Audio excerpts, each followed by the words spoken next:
नमाज में हम बच्चों को मस्जिद नहीं ले जाते अपने साथ, ले जाया करो। कोई मौलवी कहे ना कि बच्चा मस्जिद में आकर शोर करता है, दलीलें मुझसे ले लें।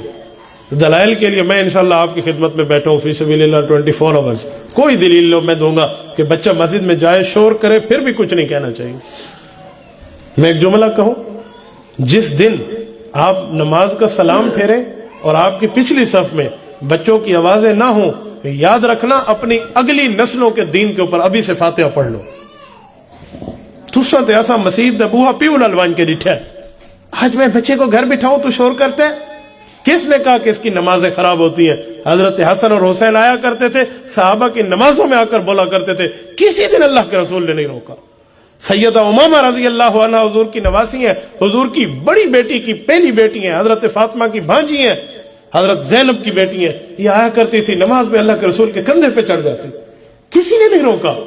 हदीस पाक में हजरत हसन हुसैन गिरते पड़ते आए, हुजूर मिंबर से उठे, खुतबा छोड़ा, दोनों को उठाया, गोद में बिठाया, फिर खुतबा शुरू कर दिया। हुजूर की सहाबी को भी कह सकते थे ना पकड़ लो, ये काम छोड़ दे। हाँ, कोई 100% शरारती हो, छोटा बच्चा हो, उसे छोटे पेशाब वगैरह का, पाकी पलीती का थोड़ा सा ख्याल ना हो, उसको ना लाए।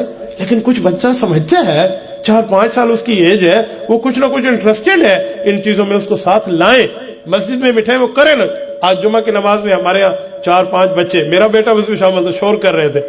नमाज के बाद मुझे एक दोस्त ने कहा, तो मैंने कहा यार अगर इनको मैं मस्जिद न लाऊं, सनमा कहने में जाऊं, कितना कहने में जाऊं, 4 बच्चे और भी बैठे।